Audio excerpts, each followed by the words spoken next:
Intro to waves simulation bed, அதாவது அலைகள் அறிமுகம். நீர், ஒலி ஆகியவற்றை கொண்டு அலைகளை உருவாக்கி அவை எவ்வாறு தொடர்புடையவை என்பதை பார்ப்போம். அதிர்வெண் மற்றும் வீச்சு ஆகியவற்றை மாற்றுவது அலையின் பண்புகளை எவ்வாறு பாதிக்கிறது என்பதை அறிவோம். அலையின் வேகத்தை அளவிட ஒரு பரிசோதனையை வடிவமைப்போம். இது கொலராடோ பல்கலைக்கழகத்தில் உள்ள மிஸ் ட்ரிஷ் லூ பிளேன் எழுதியது ஆகும்.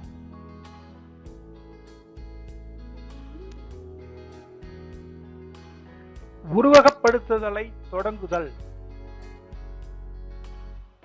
இணையதள முகவரியில் வேவ்ஸ் இன்ட்ரோ பெட் சிமுலேஷன் இன் தமிழ் என தட்டச்சு செய்தால் அதில் வரக்கூடிய முதல் வரி அலைகளின் அறிமுகம் பெட் என்பதை கிளிக் செய்யவும். அலைகளின் அறிமுகம் இதில் தண்ணீர், ஒலி என்ற 3 பகுதி உள்ளது. இதில் தண்ணீர் என்ற பகுதியை சொடுக்கவும். இந்த அமைப்பு தோன்றும். சிங்கிள் வேவ் பட்டன் இந்த இடம்.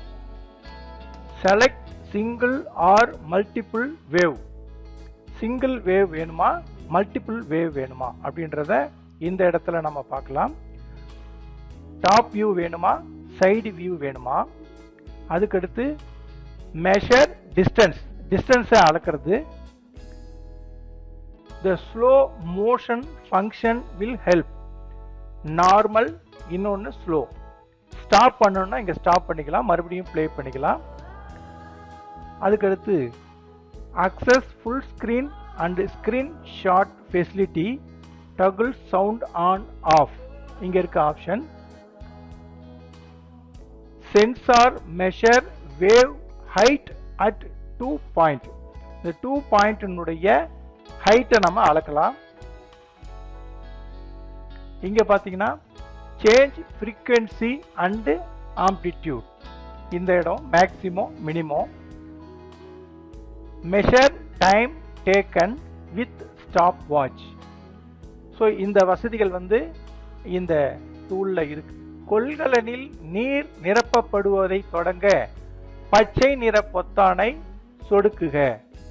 டாப் வியூ இந்த பச்சை நிற பொத்தானை சொடுக்கணும். நீர் வெளியேறுது. அந்த வெளியேறுகின்ற நீர் மூலமா அலைகள் உருவாக்கப்படுகிறது. கீழ்காண் செயல்பாடுகளை உற்று நோக்கி பதிவேட்டில் பதிவு செய்க.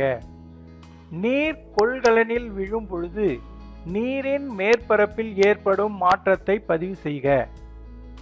அதேபோல் நீர்த்திவளை கொள்கலனில் தொடர்ந்து விழும் பொழுது நீரின் மேற்பரப்பில் ஏற்படும் மாற்றத்தை உற்று நோக்கி பதிவு செய்க.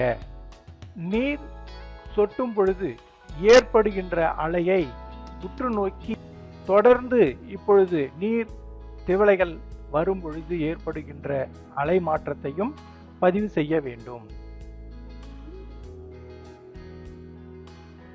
அதற்கடுத்து இந்த பதிவு செய்வதில் மேற்பார்வை என்பதிலிருந்து பக்கப்பார்வை என்பதில் வரக்கூடிய மாற்றத்தை நாம் இப்போது அறிவோம். இதில் நீர் சொட்டும் பொழுது ஏற்படுகின்ற அலையினுடைய வடிவத்தை நாம் குறிப்பேட்டில் பதிவேற்ற செய்ய வேண்டும். இது இயல்பாக வரக்கூடிய அலை. இதுவே மெதுவாக செல்லும் பொழுது என்ன மாற்றம் என்பதை பார்க்கலாம். மெதுவாக நீர் சொட்டும் பொழுது ஏற்படுகின்ற அலையினுடைய மாற்றத்தை நாம் காணலாம். இதையும் நாம் குறிப்பேட்டில் பதிவு செய்ய வேண்டும். நீர் திவளைகள் வரும்பொழுது வேவ் மீட்டரை இணைக்கலாம்.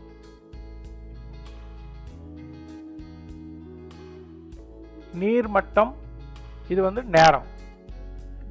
2 பகுதியை கொண்டு இணைக்கிறோம். கருப்பு நிறத்தில் வைக்கிறேன். இன்னொரு பகுதியை வெள்ளை நிற தோன்றும் இடத்தில் வைக்கிறேன். இவை இரண்டிற்கும் இடைப்பட்ட அலை நீளத்தை நாம் வரைபடமாக காண்கிறோம். இதே போன்று அதிர்வெண்ணையும் அதிகரிக்கும் போது ஏற்படும் மாற்றமும் குறைவும் போது ஏற்படக்கூடிய மாற்றமும் நாம் பார்க்க இருக்கிறோம்.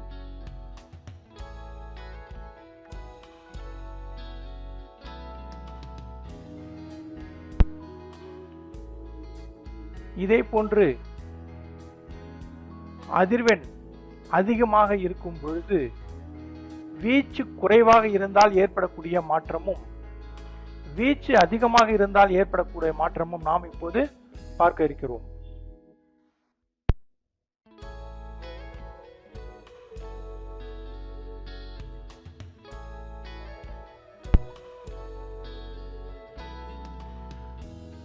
இப்பொழுது அதிர்வெண் குறைவாக இருக்கும் பொழுது ஏற்படக்கூடிய மாற்றம்.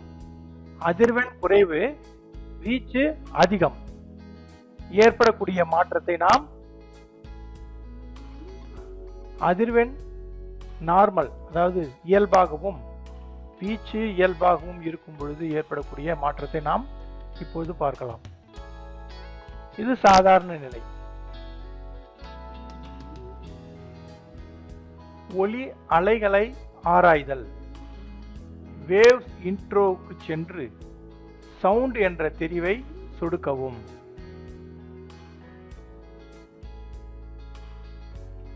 அலைமானியை வேவ் மீட்டர் இணைத்து அலைகள் மற்றும் துகள்களை கவனிப்பதற்கு அளவைகளும் துணிக்கைகளும் என்ற தெரிவில் வைத்து சொடுக்கவும். இந்த பச்சை நிற பொத்தானை அழுத்த வேண்டும். பிளே பட்டனை கொடுத்துவிட்டு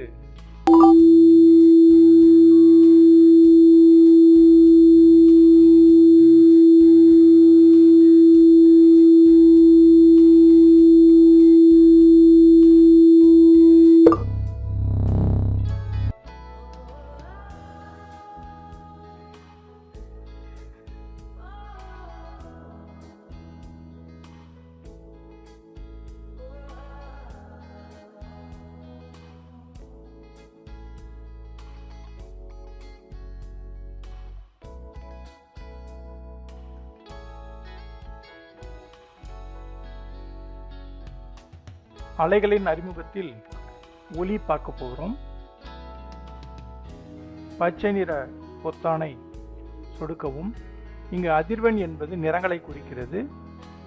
இப்போது நாம் சொடுக்கினால் ஏற்படும் அலைகளை நாம் பார்க்கலாம். Play button.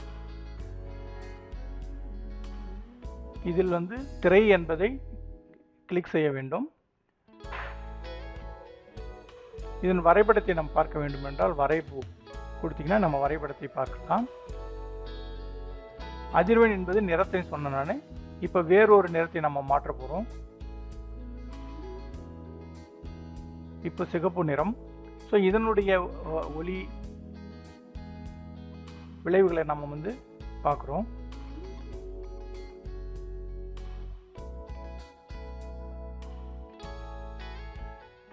அதே போல வேற நிறம். ஒவ்வொரு நிறத்தையும் நம்ம மாற்றிக்கொள்ள நமக்கு ஏற்படக்கூடிய அலைகள் மாறுபடுகிறது. இந்த மாறுபாட்டை நம்ம கண்டறிந்து வேறுபடுத்தி பார்க்கணும். அதுக்கு தான் இந்த ஆக்டிவிட்டி. இதிலே பக்கப்பார்வை பார்த்தா கூட நமக்கு பக்கப்பார்வையிலே நமக்கு தெரியும். அதே போல ஒரே ஒரு அலை மட்டும் நமக்கு வேணும்னா ஒரே ஒரு அலை மட்டும் நமக்கு கிடைக்கும். இதுக்கும் அதே போல தான் அந்த மீட்டரை எடுத்து வச்சு நாம செக் பண்ணலாம்.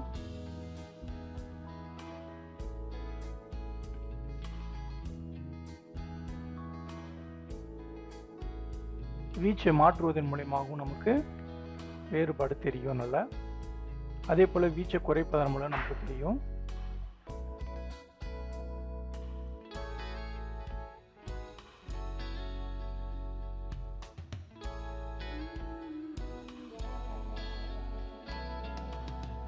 வீச்சை குறைக்கலாம். ஸோ இது போன்று நீர், ஒளி, ஒலி ஆகிய 3 வகைகளில் இருக்கக்கூடிய அலைகளினுடைய முழு விவரத்தை நாம தெரிஞ்சுக்கொண்டோம்.